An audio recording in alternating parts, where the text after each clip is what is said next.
Hello everyone, আসসালামু আলাইকুম। কেমন আছেন আপনারা সবাই? আশা করছি আপনারা যে যেখানে আছেন ভালো আছেন, সুস্থ আছেন। আর আমরাও বেশ ভালো আছি। দিনটা হচ্ছে শনিবার আর ঘড়িতে বাজে 6:45। রোজ ঘুম থেকে উঠেই পড়ি। রোজ তোমাদের সাথে ভিডিও শেয়ার করব বলে আর ভিডিওটা সত্যিই শেয়ার করা হয়ে ওঠে না। কি বলবো, রমজান মাস মনে হয় যেন শরীরটা নড়াতে পারি না, এতই কষ্ট মাঝে মধ্যে হয়। আর এডিটিং করা শুধু তো ভিডিও শ্যুটের ব্যাপারটা থাকে না, এডিটিংয়ের ব্যাপারটাও বেশ থাকে। সেই জন্য সেইভাবে ভিডিও শ্যুট করে রেডি করে হয়ে উঠতে পারি না। সবাই বলো দিদি তুমি, আপুমনি তুমি ভিডিও রোজ ছাড়ো, তো চেষ্টা করি রোজ ছাড়ার মতো। যদি শরীর না সাথ দেয় তখন কিছু করার থাকে না, শরীরের বড় তো কেউ থাকে না। অনেকটা চেষ্টা করার পরও মনে হচ্ছে না পারছি না, শুয়ে থাকি, এরকম একটা ব্যাপার লাগে। কিছুদিন আগে অনেক রাতে জেগেছি, তোমরা তো কম বেশি সবাই জানো। মাঝে মাঝে এত ঘুম লাগে, হাতে ফোন থাকতে থাকতে পাশ থেকে সত্যি আমার ফোন হাত থেকে পড়ে যায়। এই বিষয়টা আমার অনেকটা, যখন আমি চমকে উঠি তখন মনে হয় ফোনটা কী হলো, দেখবো পাশে পড়ে আছে, এরকম একটা দিন যাচ্ছেই। তো সেই হিসাবে আমার শরীরের মধ্যে মনে হয় আমি আবার ভিডিও শ্যুট করব, আবার এডিটিংয়ে বসবো, তার উপরে রোজা, বাড়ির সমস্ত কাজ করে আবার এসব করবো, সেই রকম সময়টা আমাদের একদমই থাকে না। তো যাই হোক, আমাদের মধ্যে সারাদিনের পরও কোথাও যেন আমার দুনিয়াটা আটকে আছে। তো সেটার জন্যে মনে হয় যে দুনিয়াটা আটকে থাকার বিষয়টা হয়তো তোমাদেরকে বলি, ভিডিও তোমাদের সাথে শেয়ার না করতে পেরে। ভিডিও যারা করো, ইউটিউব যারা করো, তারা হয়তো বুঝতে পারবে, একটা নেশায় পরিণত হয়। প্রত্যেকটা দিনের ভিডিও শেয়ার করলে নিজেকে অনেকটা হালকা লাগে।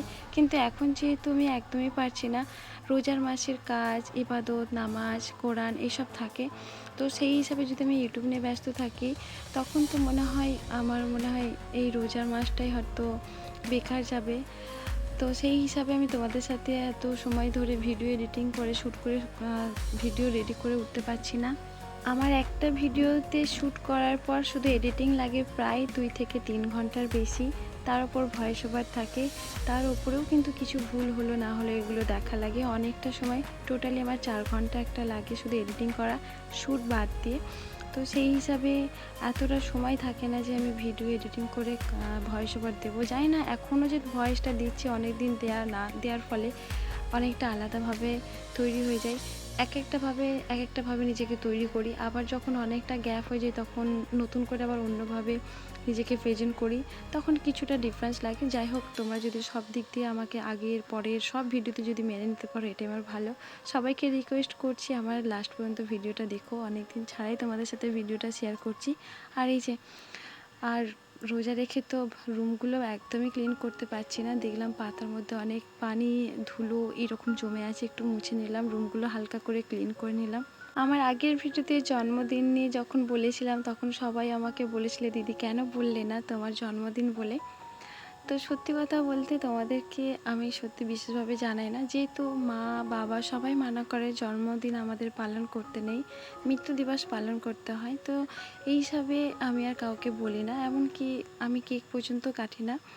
তো যারা তারপরে যদি আমাকে উইশ করে আছো, যেরকম মিম আপু, থ্যাংক ইউ সো মাচ আপু, তুমি অনেক অভিমান করেছো তোমার নামটা না নেওয়ার জন্য, তোমাকে অনেক ভালোবাসা, তুমি অনেক সাপোর্টই আমাকে অনেক সাপোর্ট করেছো। তুমি একটা সময় আমাদের ইউটিউবে থাকতে তোমাকে সাপোর্ট করতাম, ব্যাক টু ব্যাক ছিল। এখন তোমার যে সাপোর্টটা পাই পুরো ফ্রেশভাবে পাই। ফ্রেশ বলতে কি বলো তো, তুমি বিনা স্বার্থে আমাদেরকে সাপোর্ট করে যাও।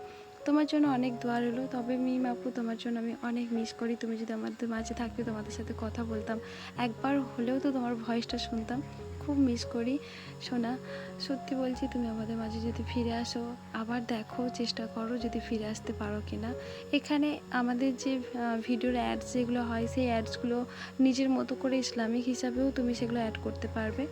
তো কোনো এখানে অসুবিধা না মানে অসুবিধা হবে না আমাদের ইসলামিক ক্ষেত্রে। যাই হোক, এই বিষয়টা আলাদা, আমি আর বেশি বাড়াতে চাইছি না, শুধু মিমাপু বুঝলেই হবে। আর এই যে দেখতে পাচ্ছ, আমি সানডের দিনটায় ভিডিও শ্যুট করেছিলাম। আজকে কিন্তু তোমার দাদাভাইয়ের সাথে আমি গিয়েছিলাম হোস্টেলে। আর এই নৌকা পারাপারটায় কি বলবো, এত ভালো লাগে এখন করে, তোমাদের সাথে যখনই যাই তখনই শেয়ার করি। নদীর ওপর থেকে এতগুলো প্রায় 6টা আর বাইক নিয়ে যায়, 6টার বেশি অ্যালাউ নেই। আগে 8-9টা নিত, তাতে আমাদের ভয় করতো। আর আমাদের এখানটায় পার হতে বেশ ভালো লাগে, চারিদিকে গাছপালা, মাঝখানে পানি, আর তার মধ্যে নৌকাটা চলছে। লাইফে মানে প্রথম যখন উঠেছিলাম আমি এটা খুব ভালোবেসে অভ্যস্ত ছিলাম না। ছেলেকে যবে থেকে আমি হোস্টেলে দিয়েছি সেই থেকেই এই নৌকা পারাপার। এই রাস্তাটা অনেকটা শর্টকাট, তোমার দাদাভাই এই রাস্তাটা বেশি পছন্দ করে। এখানে গ্যাঞ্জাম নেই, নাহলে অন্যান্য জায়গাতে হাইওয়েতে ওখানে একটু সমস্যা থাকে। বুঝতেই পারছো, রেলগেটটাও থাকে, সেখানে কিছুটার জন্য ওয়েট করতে হয়। আর নদীপথের জায়গাটা এত শর্ট, এত কম সময়ের মধ্যে কভার করা যায়। তো ফাইনালি দেখতে পাচ্ছ, এটা হচ্ছে আমাদের ছেলের হোস্টেল। এই সামনের গেটের কাছটায় এত ফুল লাগিয়েছে, আর আমি একটু ফুল প্রেমী, তো একটু দেখো, তোমাদের সাথে ভিডিওটা শেয়ার করে নিলাম। খুব ভালো লাগছিলো তো ফুলগুলো। আর এই হলো আমাদের হচ্ছে হোস্টেলটা। তোমরা হয়তো আগে সবাই দেখেছো এই হোস্টেলটা। খুব বড় আজাদ একাডেমি, পড়াশোনা যথেষ্ট আলহামদুলিল্লাহ ভালো। এখানে রেখেছি। অনেকে আমাকে জিজ্ঞাসা করো, আপু তোমার ছেলেকে কোথায় রাখো, কোন হোস্টেল? এই হচ্ছে আজাদ একাডেমি হোস্টেল। তো এটা বহুদিনের। এখানে আমার যে ছোট ভাই জুবাইর, তোমরা হয়তো অনেকে নামটা শুনেছো, লাইভেও আমার সঙ্গে যুক্ত থাকে। ভাই এখান থেকে পড়ে ইঞ্জিনিয়ারিং এখনও পড়ছে। আমার ভাইয়ের জন্য সবাই দোয়া করো, আর আমার ছেলের জন্য দোয়া করো। আর এই আজকে সকালের ভিডিওটা তোমাদের সাথে একটু পার্ট শেয়ার করছি, 2 দিনের ভিডিও একটু একটু করে তোমাদের সাথে শেয়ার করছি। গরমকালের মধ্যে এত কুয়াশা দেখে আমি পুরো অবাক। সকালবেলা ঘুম থেকে যখন উঠি, দরজা জানলা খুলি, দেখছি চারিদিক থেকে শিরশির করে কুয়াশা ঢুকছে। তো এই জিনিসটা আমাদের কাছে বিশেষ অবাক একটা জিনিস, যে অফ সময়ে এমন একটা কুয়াশা। দূরের যে একটা আমাদের মসজিদ আছে, গাছপালা আছে, খুব আবছা লাগছে, মাঝখানে পুকুর আছে, সেটা কেউ দেখতে পাচ্ছে না। সামনের টালির চালটা জাস্ট দেখতে পাচ্ছি। বিশ্বাস করেন জানি না, এরকম অফ সিজনের কুয়াশা, সেটা আমাদের কাছে শরীরের জন্য অনেকটা ক্ষতি।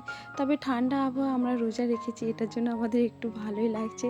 যাই হোক, আল্লাহর সৃষ্টি, আল্লাহ যা ভালো বোঝেন তাই করেন। এখানে আল্লাহর হাত, আমাদের তো কোনো বান্ধাও এটা ঠিক করতে পারবে না। তো তোমাদের সাথে আমি অনেক কিছু শেয়ার করলাম। আমার ভিডিওটা অবশ্যই তোমাদের ভালো লাগলে অবশ্যই লাইক কমেন্ট দিয়ে পাশে থেকে যাবে। আর হ্যাঁ, তোমাদের কাছে আরেকটা কথা বলছি, যারা আমার থেকে সাবস্ক্রাইব উঠিয়ে নিচ্ছ, সেটা তোমাদের ক্ষতি। আমি একজনের সাথে একটু লাইভে প্রবলেম হয়েছিল, তাকে আমি আনসাবস্ক্রাইব করে দিয়েছিলাম, তার ফলে আমার 3টে অটোমেটিকলি কেটে গেছে। সিনিয়র আপুদের কাছ থেকে শুনেছি যে তুলে নিলে পারে তার থেকে আরও বেশি ক্ষতি হয়। তোমরা এই কাজ একদমই করো না। আমার ভিডিওটা তোমাদের ভালো লাগলে অবশ্যই লাইক আর একটি কমেন্ট করতে ভুলবে না। আল্লাহ হাফিজ।